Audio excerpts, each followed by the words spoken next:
this was an interesting time for you today. I found it interesting. It made me reflect a lot this morning already about human rights. It's something, of course, we all care about, but not something I've really studied in a sense profoundly. But as happens many times, I've thought about how much attitudes I've learned working in the interfaith area, and attitudes that I don't always have, but perhaps you know I should have as a parent, are so extraordinarily relevant. Just for example, in the interfaith area, I think the most important thing is to always be aware that the other person has, you know, diamonds, rubies, emeralds of wisdom, which in most cases have been practiced for centuries and spring from the extraordinary vision of religious founders. And I cannot any longer feel comfortable, not with conviction. Conviction's good, but with people whose conviction in their own faith somehow precludes them, prevents them from recognizing the wisdom in the faith of others. And also I really enjoy creating a circumstance where someone who didn't know a lot about the person from a different faith or culture can be introduced to a circumstance where they can discover that this person is very, very different from what they imagined they were. I had an experience at a European Leadership Conference a couple of years ago, no more than that, it was 10 plus years ago. And there were a couple of ladies who came from who were living in the Midlands, in the Birmingham area, our second biggest city. And they were from the Somali community. And there were two ladies who were the most dynamic sort of community leaders within their community. So giving huge support to other people. And they were middle-aged women, very traditionally dressed in hijab and so on. And of course, I already had an interfaith background, so of course I appreciate everybody. I don't feel distance from anybody, but actually it's not entirely true. So I'd never really sat on the other side of the dinner table or had very in-depth conversations with Muslim women of their obvious, cultural and religious identity to that degree. And it was very interesting to do that on that occasion. And the particular place where we had the seminar in the southeast of England, it's a particular area where there are many, many historic buildings. So on the Saturday afternoon, we went out to a historic place just to give a bit of a break and a bit of a touristic type of experience. And we went to a house that belonged to one of our, was a familiar place connected with one of our famous kings in British history. His name is Henry VIII. I don't know if you know Henry VIII. It was in his time that we had the Reformation, but he had certain personal reasons for wanting a Protestant Reformation around his lack of a son and his need to marry again. And anyhow, we were in one of his houses. He had 6 wives. The final one outlived him. Some of them died a sudden, an unfortunate death at his direction. Others just died naturally. But we were walking around together. And of course the topic came up of Henry's 6 wives. He had them all at different times. He didn't have them at the same time.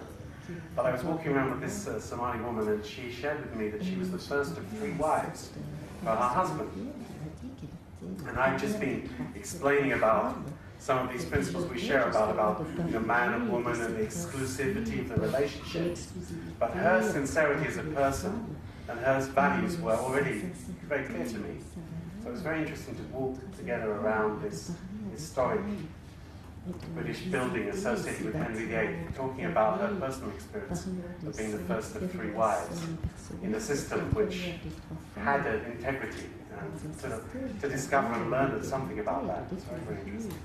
So we always need to have that openness to one another, And that's the attitude from which human rights bring. In my own family, I have 4 kids. My eldest is very, very clever, intellectually clever, very socially skilled, makes lots of friends. Youngest one also, not quite as hardworking as the eldest one, but very charming young man. Makes friends easily and potentially extremely capable. The 2 in the middle are very quiet, very shy, struggle a lot at school. They're very, very different from one another. But in the family, of course, we know that everybody has this special value. And we're in search of the specialness. So these, it just struck me again how these sorts of values we hold in ourselves are so important to the issue of human rights. And of course, if we but had those sorts of attitudes, we would discover that we were not in conflict and there were not so many things to resolve. This morning in the meditation, we were brought a lot to consider how do we think. This is from the preamble to UNESCO's constitution. Since wars begin in the minds of men, it is in the minds of men that defenses of peace must be constructed. So we have to address, what's in the minds of people, what's in the thoughts of people. Or as we were particularly enlightened this morning in our meditation from Buddhism, we are what we think. All that we are arises with our thoughts. With our thoughts, we make the world. We had a very good discourse on positive thinking, being grateful. And I personally, with my wife every morning, I'm not a Buddhist, but I profoundly appreciate that. Every morning, it's really important to us to see the day through, to begin just saying thank you. We have a comfortable home, we have a beautiful garden, the sun's shining in the window, just the things he shared about, really, really important. However, we have to recognize that also all of us are suffering at times from a certain conflict within. So of course I believe in many good things. And when I married my wife 30 years ago, I married her in a most extraordinary situation, which was as a result of my particular religious affiliation to Father and Mother Moon. I was one of 2,075 couples who got married in Madison Square Gardens under the banner World Peace Through Ideal Families. À travers des familles idéales. Et il y avait des noirs qui se mariaient avec des blancs. Moi, j'étais anglais et je me mariais avec une femme allemande. Et il y a une certaine histoire qui s'est produite entre nos 2 nations dans les années qui ont précédé.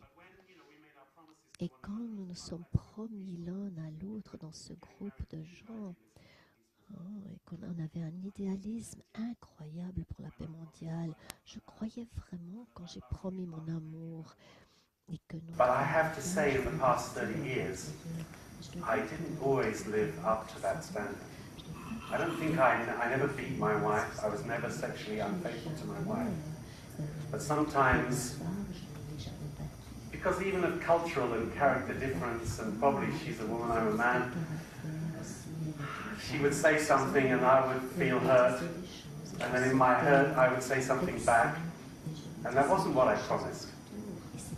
That wasn't what I promised. But I'm the sort of person who it doesn't take me long to realize you were very silly. You shouldn't have said something back. Because now it's confusing, of course. Before, when she said it, it was very clear she was the only one that was wrong. Now you said something back, you were wrong as well, and she could get you. No, not just like that. What I realized is that wasn't what you promised. So, we suffer. I think if you approach the saints, the people we regard as the holy men and women, and you say, you approach Mother Teresa and you say, Mother Teresa, surely you know you're going to become a saint because you're already a saint. Aren't you a saint, Mother Teresa? I'd be extremely surprised if she would have said, I'm a saint. Because the more spiritually elevated you are, the more you're aware of your shortcomings, right? So we're suffering from this fact that we have a conflict within. We have a twofold mind, as it expresses there in Hinduism. We have a bad heart and a good heart. We don't do the things we want to do, and we find ourselves doing what we don't want to do. So it's not difficult for us to adhere to human rights or to adhere to higher principles. We know that the golden rule of human life, and therefore all the great wisdoms of our world, all the great religious and philosophical teachings are live for the sake of others. We had reference to it before. Do to others what you would have done to yourself. Treat others like you would like to be treated. So this is, if we really observe this principle of recognizing I am not an individual who's seeking that everybody lives for my sake, but rather my joy and fulfillment in life, my realization of my personal value is through the way that I devote myself for other people in accordance with higher principles, in accordance with the greater good of humanity, or if you want to put it in a more religious context, in accordance with my commitment to God and to higher values, and to be pleasing to God and those higher values. So this connects to what Peter Zora very briefly referred to, the fact that we live in what he refers to as a pair system. No one is an island unto themselves. My life and its happiness and its fulfillment depends on the quality of my good relationships with others. And that all should take place. You know, my wife loves jewelry. So, you know, I love my wife. So it's very simple. What should I do? I'm not very, very wealthy, so I should get a very large rock and go to the jeweler's shop, break the window, take all the diamonds, and give them to my wife. And then she will be extraordinarily happy and we will live happily ever after. I mean, that's love, isn't it? No, you know, our love for each other is not just to do with loving each other in that sense, fulfilling each other's self-centered desires. It must be placed under a higher purpose. It must be in the integrity of a set of moral values that honors the well-being and the lives of others. Do you understand? So it's a very simple principle. If we really live that way, I spent some time living in Delhi years ago. I think the situation's changed since I was there 12, 13 years ago. But when I was in Delhi, it was pretty crazy on the roads. Pretty difficult. You'd be driving in the night and then suddenly there'd be a car driven by a couple of bullocks with no lights on it. And you're going down a dual carriageway from Delhi to Punjab. You'll suddenly there's things in front of you. Or one time I remember there were roadworks on one side of the road, and all the traffic just crossed the other carriageway. But there were no signs to stop the cars coming. I still have the scars on here of my accident when I was holding on the back of the motorcycle in Delhi. And the car behind went straight into us and I flew up in the air and left a bit of my hand behind on the motorcycle. So, you know, when we observe rules, laws, you know, dictates that are there in a good society for the benefit of everybody, who ends up benefiting? I also end up benefiting. I don't have to live in fear for my life every moment of the day if people are observing the rules together. So you understand this principle. However, realistically, we live in a world where there's conflict on many levels, international, tribal, gang, you know, all levels of conflict. And where does it spring from? In a sense, the origins are always the same. And this can be on the individual level, this can be on the tribal level, this can be on the national level, this can be on the international level. So, you know, we have things going on the international scene now. We see international interventions to try and prevent the killing of many people. But in some people's mind, there's a question. Is the integrity of those who are setting themselves up as peacemakers, is it entirely reliable? Do they have any motivations which are just to do with their own interest? Or are they really doing things in the interest of all humanity? Would they be there if there was no oil there, or whatever? You know these types of scenarios. And of course, once we start to mistrust each other with cause, it's very difficult to make peace. So, you know, the thing which undermines everything and puts us out of harmony and prevents us from understanding that I must understand and live for the sake of the other is this fundamental view in life which says everything should exist for my benefit. And we find ourselves, you know, I married you so you would make me happy. And you don't make me happy. So maybe we shouldn't be married to one another anymore. I mean, I did have little feelings like that sometimes, but I know they're completely untrue. They're completely wrong. Because what's this marital relationship down to? It's down to me investing myself for the sake of the other person. It's not my expectation that she makes me happy. Of course that's good, but if the relationship's to be improved, I must invest myself for her happiness. So when our mind goes the wrong way round, you get these very painful, intractable war, conflict, damaging circumstances. And it can be between husband and wife, it can be between nation and nation, religion and religion, people and people. So, you know, the conflict within. I made my pledges on that very idealistic day with all my heart and soul, but sometimes I behaved out of another aspect. You know, there's a list there of nasty things. So if you write, you know, we write a wedding list. Have you ever written a wedding list? What presents I'd like to get for my wedding? You know, I'd like an 8-person dinner set, please. But you know, if you're writing about what sort of person you want to have as a husband, of course you'd write, I want a husband who has lots of lust, arrogance, very exploitative, full of vengeance and prejudice. I don't think so. Maybe you would rather choose these qualities: humble, serving, self-control, forgiving, you know, these sorts of qualities. So, you know, when we behave out of these sorts of qualities, the world becomes a better place. How do we get the capacity to do that? You know, when I look at the world and human history, and I look at the people I know, who I admire and respect, where do they get the capacity to dominate the aspect of their nature which is arrogant and exploitative and diminishing, and the capacity to expand the aspect of their nature which is, you know, sympathetic to others, caring and thoughtful of others? They get it through connecting their... I want to go into politics.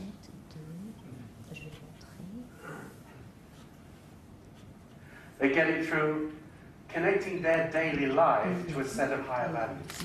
So I sometimes say this when I'm talking to young people. I say, well, Mother Teresa, you know, she got up about 2 o'clock in the afternoon after having a heavy night at the disco before, and she had a very indulgent, you know, large breakfast, and, you know, a lot of whiskey, and, you know, anyhow. Of course, Mother Teresa never did anything of the sort. Or Mahatma Gandhi, you know, or, you know, these people, they led a life of intense spiritual discipline and huge self-reflection.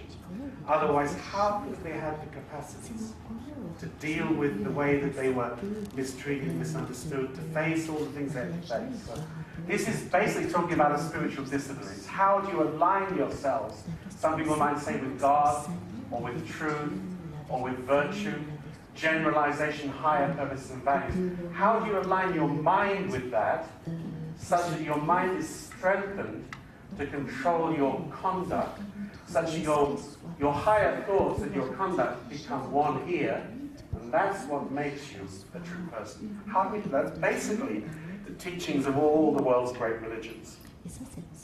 So where does conflict arise?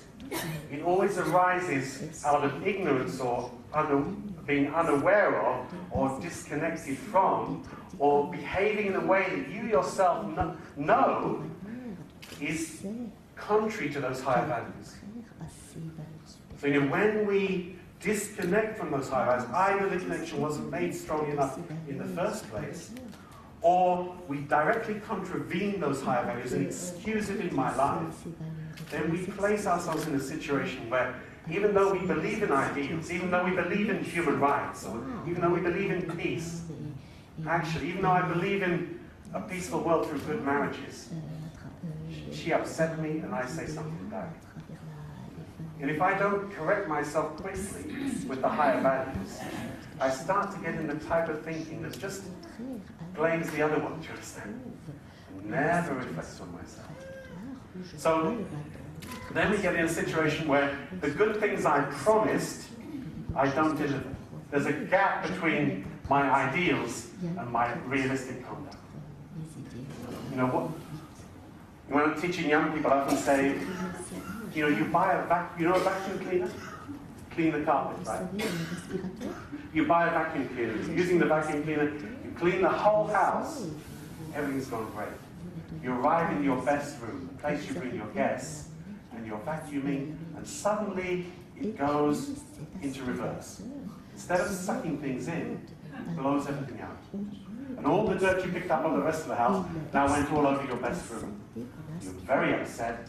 You take the vacuum cleaner back to the menders. They mend it, you bring it back again. Marvelous. Do the whole house, arrive in that room again. It does the opposite. It blows everything out.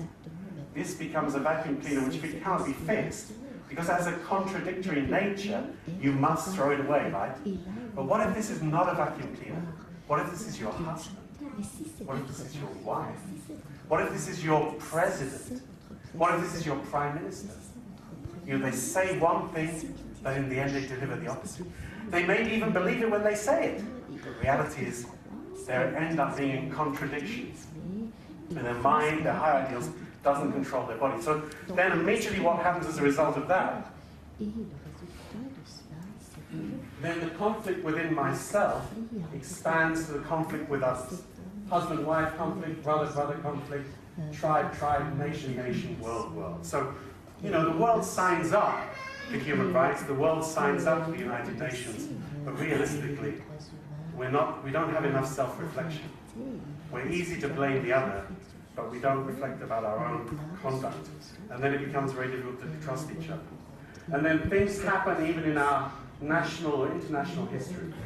Crimes are committed, one against the other, race against race, religious grouping against religious grouping, and it becomes the basis of a history of pain where we have reasons to blame one another. It's very difficult to get out of it. So what do we need? Of course we need laws, of course we need treaties, of course we need charters, but actually I think we need the resource to look at myself and to reflect and to realize I've made a mistake.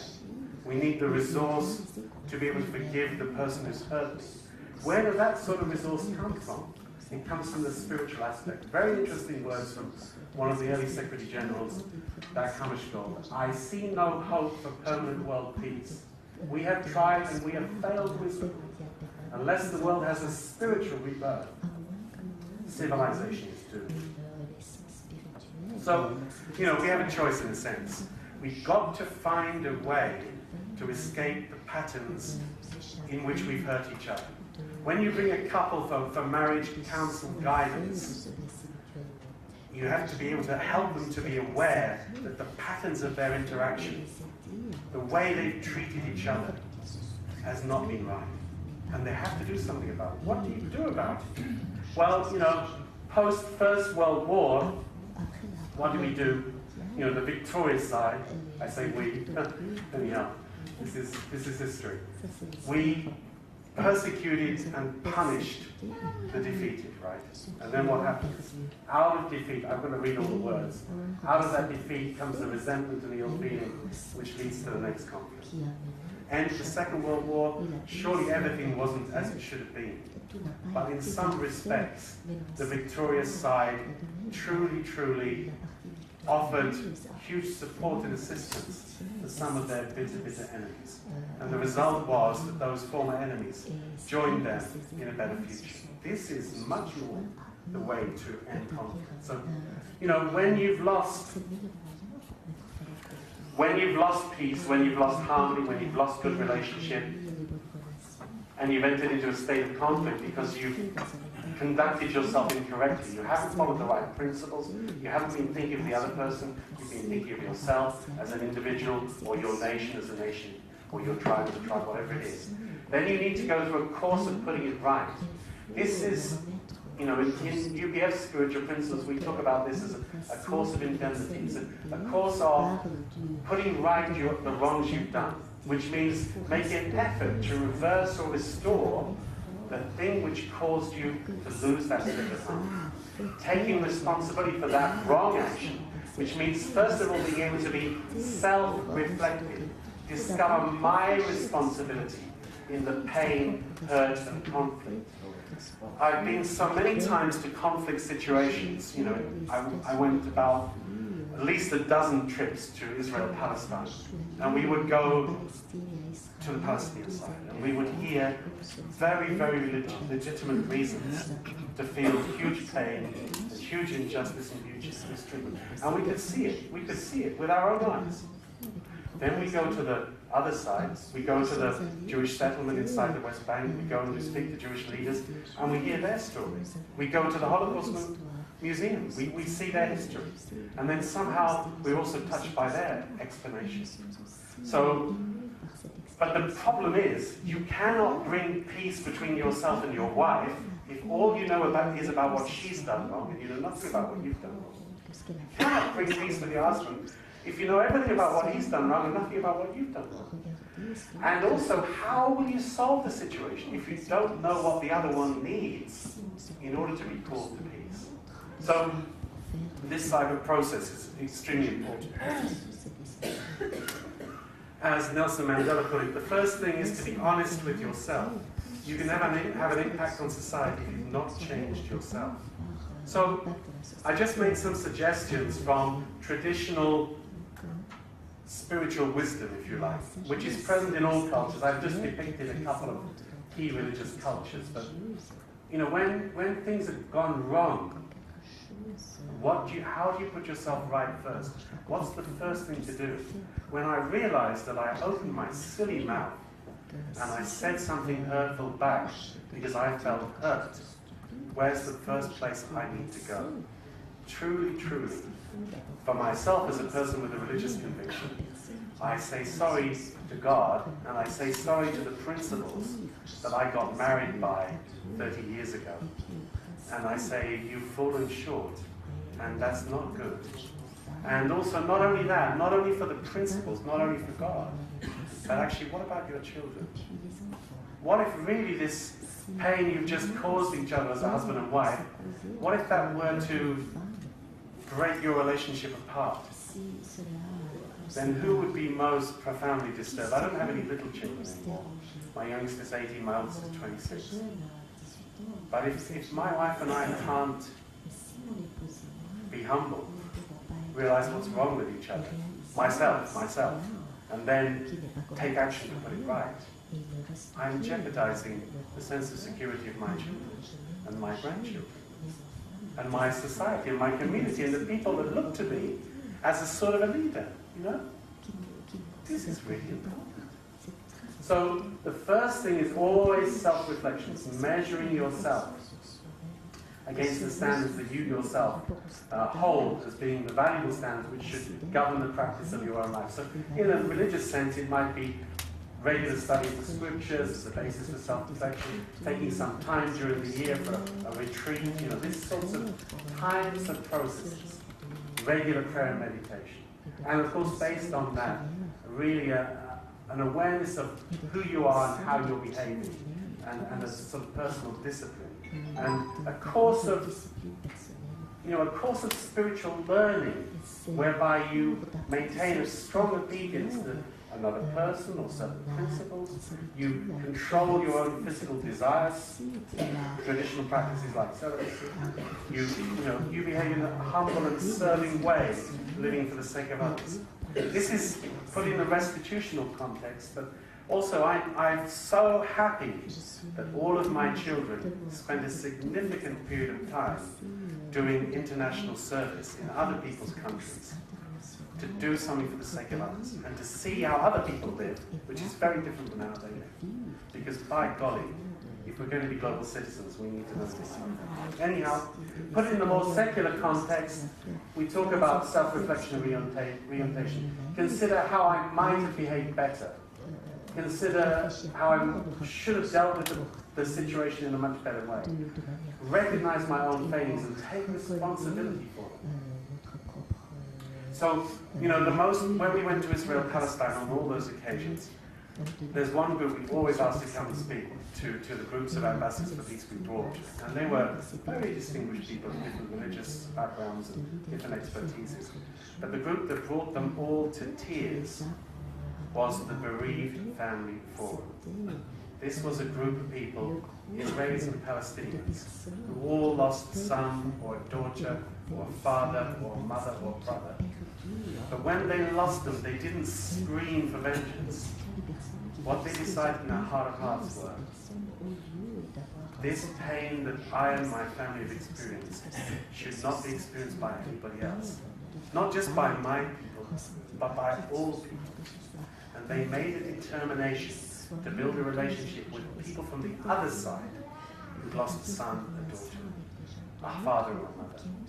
And they would come as a pair, an Israeli and a Palestinian, and they would share about their very, one Israeli gentleman would come, he was the son of a general who was very involved in the setting up of the nation. And he would share about his 12-year-old daughter being out for the evening, and she didn't come home. And on the news, there was the bombing of the bus stop, and 6 girls died. And he searched the city, hospital to hospital to hospital. Finally, he found the body of his daughter. And he lost his world. And at the funeral time, when families were visiting, one rabbi came to him and tried to introduce him to the bereaved family forum. And he kicked him out of the house. Because how could you ever say such a thing? But 1 year later, he joined. And there he was, sitting on the same platform with a Palestinian who lost his elder brother and his father in the conflict.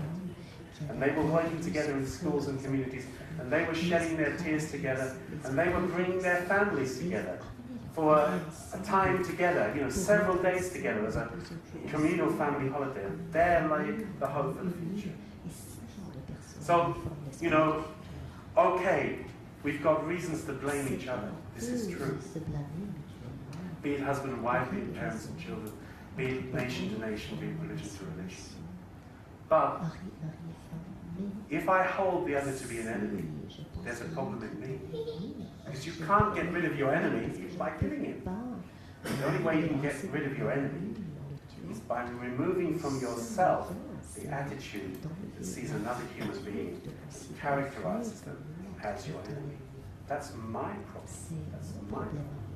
So wise words from Martin Luther King. We never get rid of an enemy by meeting hate with hate.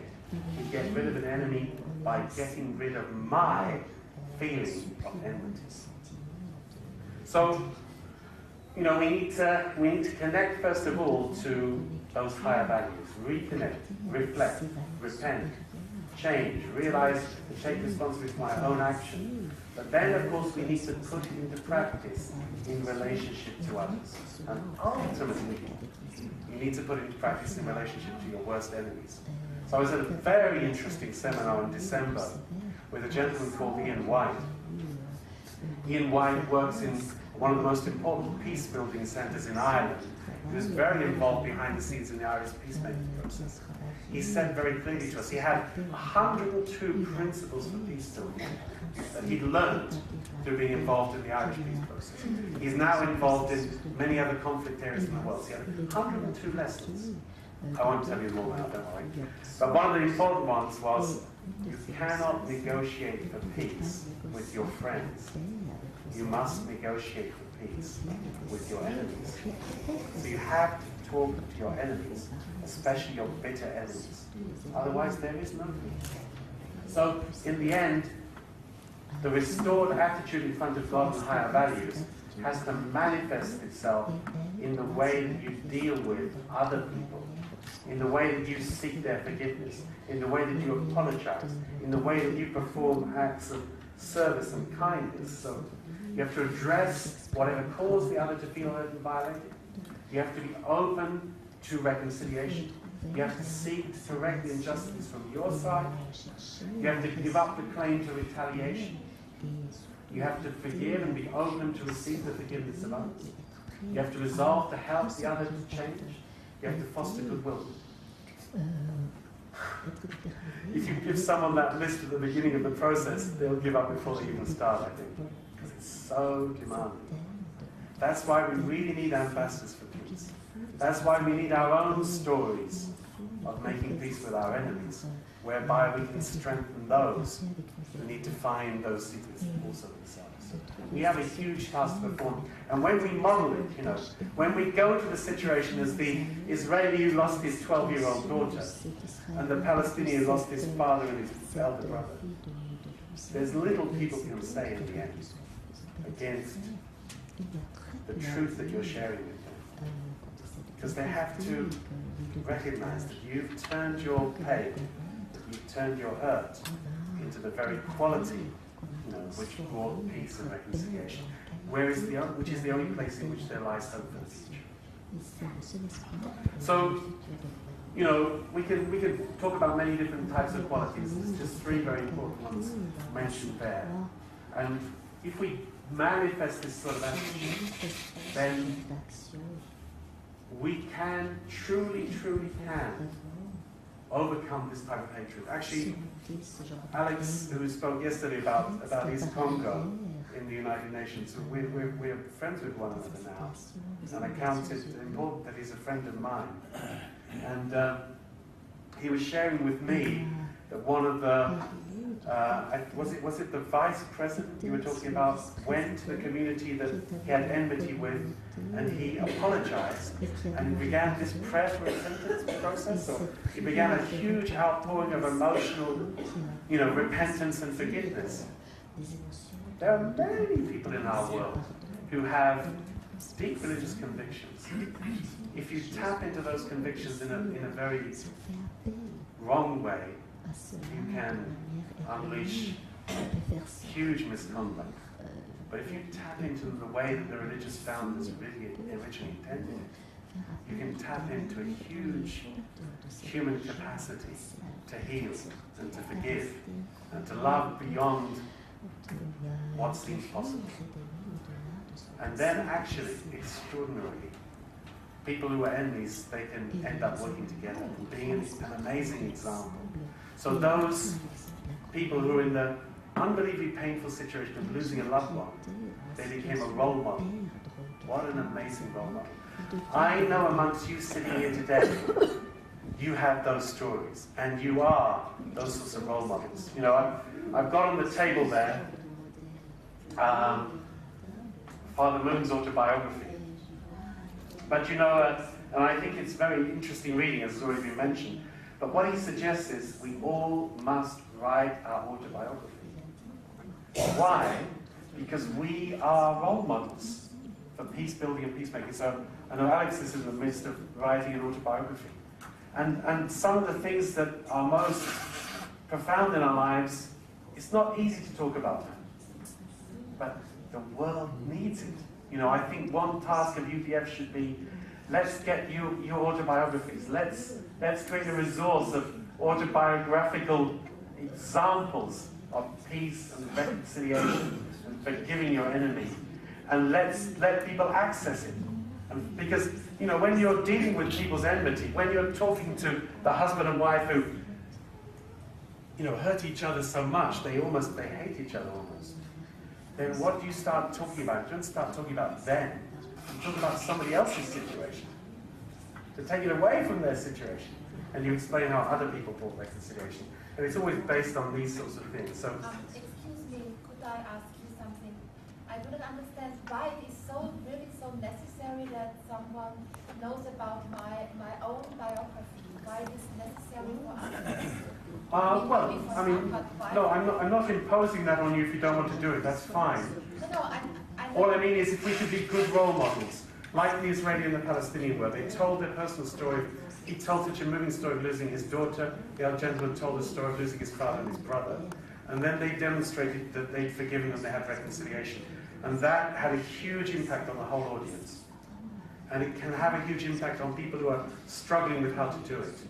Because you're not just, you see, I wasn't tortured.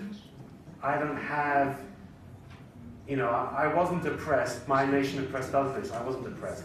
I can talk about principles. I can talk about me and my wife and how we struggle. That's real. I can talk about other principles. But if you lived through it, if you did it, then that's extremely powerful. That's why I mentioned.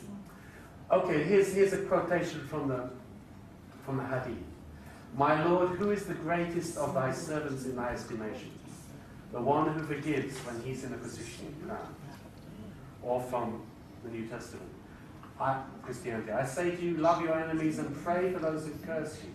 Do good to those who hate you and pray for those who persecute you, so that you may be sons of your Father in heaven. So, those principles are there, and some people might say, oh, that's the founders of religion long ago. We need the closer history examples, and we have such examples. There's one of them. When I despair, I remember that all through history, the ways of truth and love have always won. So if I place my trust in behaving according to truth and love, it will win. Or our own founder, who I admire profoundly, who's, I think, a great role model in this way, he expressed when he flew from Beijing to Pyongyang, because he couldn't fly from South Korea, from Seoul, just a 20 minutes or 10 minutes probably flight to get to Pyongyang, because there's no connection between the two nations. His one prayer all the way was, when I arrived there, to meet my enemy, who put me in the forced labor camp, who separated my family from me and millions of families from one another, who was the reason behind the deaths of 75% of the people who were around me in the prison. What I don't want to have is one speck of enmity, because I want to have such an extraordinary interaction with you that I will open the way for peace building and for my nation, which I lived until I was, until I was 25 years old, that it was one nation. I want my nation to be one nation. So when I meet this man, something has to happen which will open the door for peace building. And it did. Extraordinarily it did. And it's been a behind-the-scenes avenue. I was in Korea this year for Father Monomun's birthday party, and they both got a big bunch of 120 roses each from North Korea. You might think that's very extraordinary, because some people regard Father Moon as one of the most strident anti-communists. That's not really who he is, actually. He's more importantly an advocate for religious belief and moral principles springing out of religion. But something happened then. So, that was very significant. Anyhow, what Father Moon's dictum on this is, the reason why God does not punish an enemy is that God is thinking of the enemy's parents, wife, and children who love him. When you understand that part of God, could you take revenge on your enemy? In other words, you need to know your enemy's a human being. Your enemy's also a dad. Your enemy's also a husband. Also a wife. Also somebody's child. Isn't it extraordinary? I went to meet my wife's father. He's a lovely man. He was an officer in the SS. I went to meet him and he spoke English and I didn't speak German. And he said to me, I do speak English, but I won't speak to you in English. Because you English people, you never bother to speak anybody else's language. You should learn and then we can talk to you. Actually, I remain a very ignorant Englishman, and I don't speak much German. But he always spoke to me in English. And I saw the things that he stored in his home to give to his children when they got married. And I saw the fact that even though he resented that my wife and I got married under Reverend Moon's guidance, he behaved very generously to us in many ways. And I saw him as a very caring, wonderful person. And yet, he was an SS officer. I tell you. Well, just last Tuesday, we had an evening at the Interfaith Forum that I chair, where I live in the south of England, about genocide. And one of the gentlemen who spoke was a Bosnian gentleman who was in one of the camps as a Muslim. And he talked about his teacher and his football friend becoming his interrogators and his persecutors.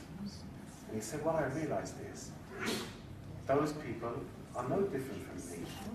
They're no different from me. They have the bad side, which came out in huge extremes, but they have the good side, because I know, because I saw it. So, we have to know that about one another. Anyhow, I'll be quiet now. But, we can draw on many sources of wisdom. And UPF knows we need to draw on international charters, human rights, all these things. But we need to draw on the spiritual aspect too. Thank you very much.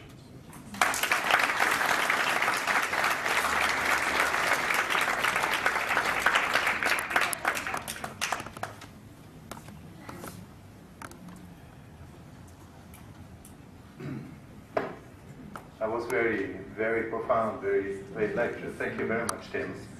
It's really, I'm sure there's a lot of thoughts going through our minds, especially this we can understand is reconciliation.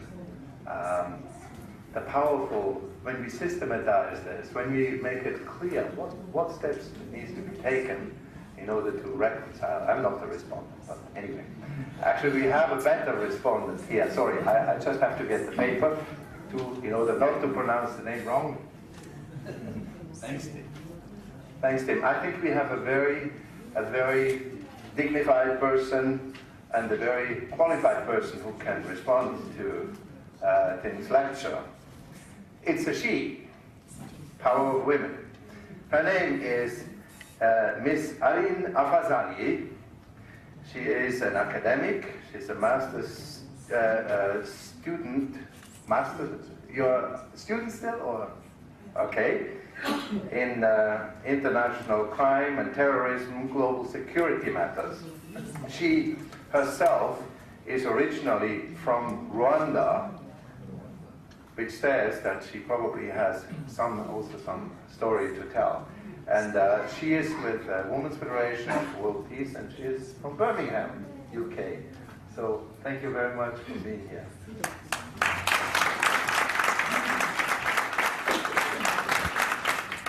Thank you. As you've just heard, I'm from Rwanda, and I live in Birmingham. It's a lovely city, and I'm glad that I'm there at the moment. In response to this conflict resolution,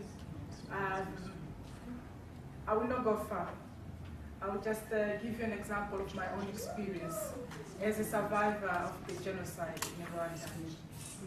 I'm a Rwandese, and my parents, one of my parents is from Rwanda, my mom is from Congo. You can understand that I'm a mixture of two ethnicities, Rwandese and Congolese. And being that in my childhood we lived in Rwanda, being a mix of two countries was a kind of a hard experience to live, because I wasn't seen as the same way as other children, because they couldn't understand who I was. They didn't know if I was a Rwandese or if I was Congolese. But at the moment now, I understand that it's a good thing being a mix, and it's a way of trying to show how love can bring people together, can bring people from different countries, different religions, and be one. And I'm one of the fruits of that kind of union. And from this perspective of conflict resolution, I will speak about my experience in Rwanda. I lived there in my childhood. I went to a primary school where we were speaking only in the Rwandan language.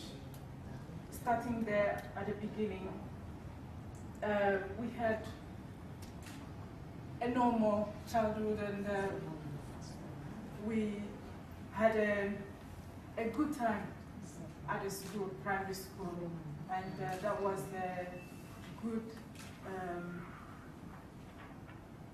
a good moment that I had there. That is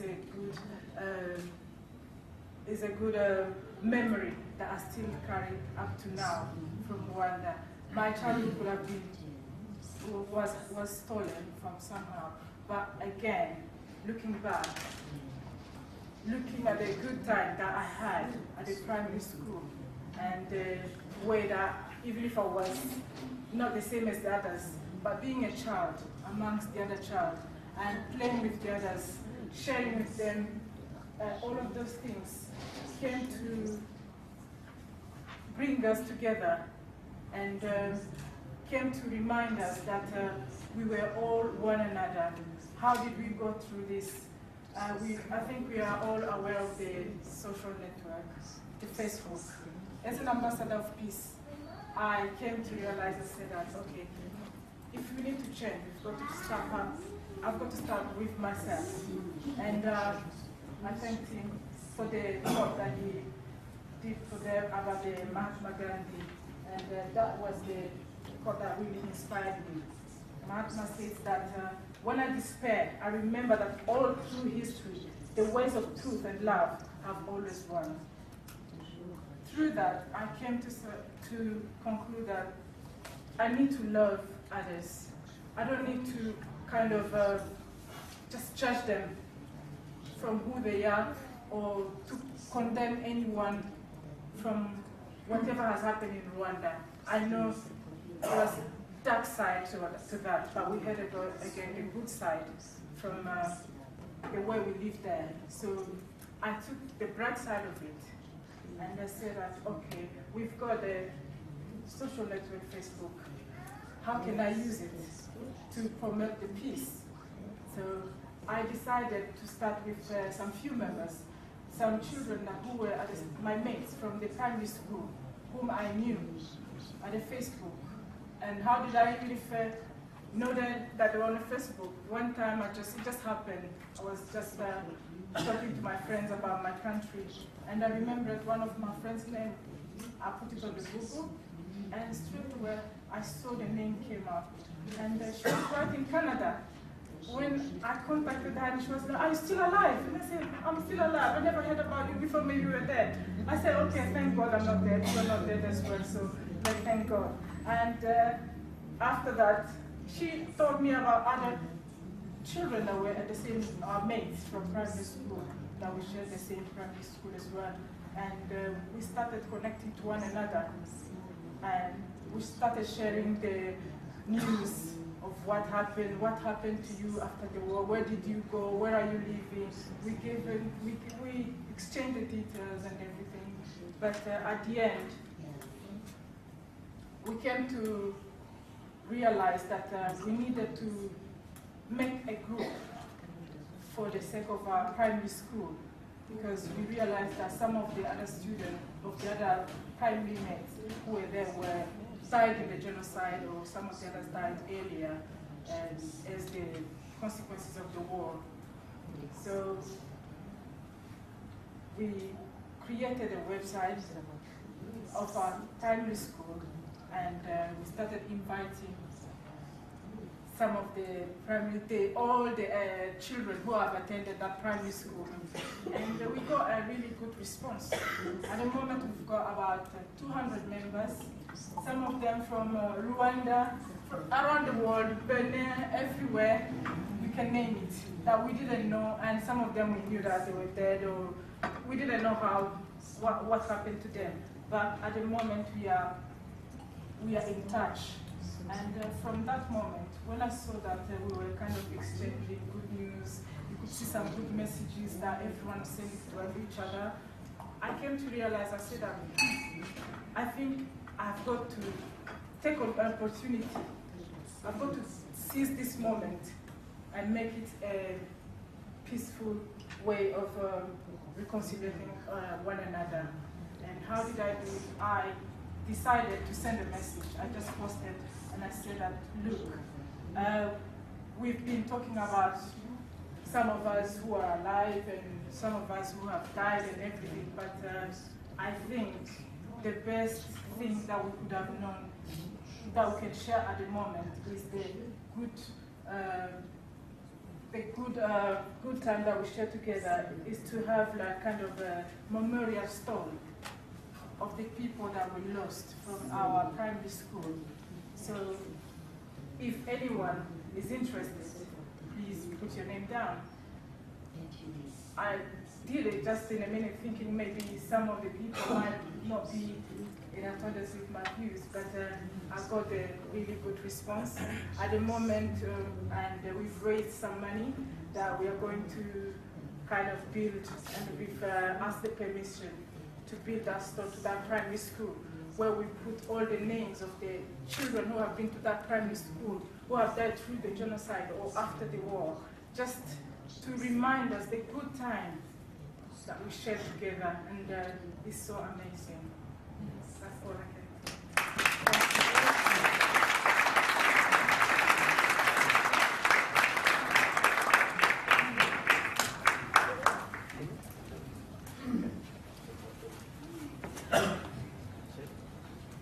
Okay, thank you very much, Ms. Aline. It's very, very good to see such, to hear such authentic reports also about this issue particularly. Now, we have actually come to an end of this session. I know there would be question answers under normal circumstances, but we were planning to have this afternoon a question answer session, a quite extensive one. So this is because we have a certain schedule. Please write down your question, and let's keep these questions for the afternoon session. So now, at this point, we're having a lunch break.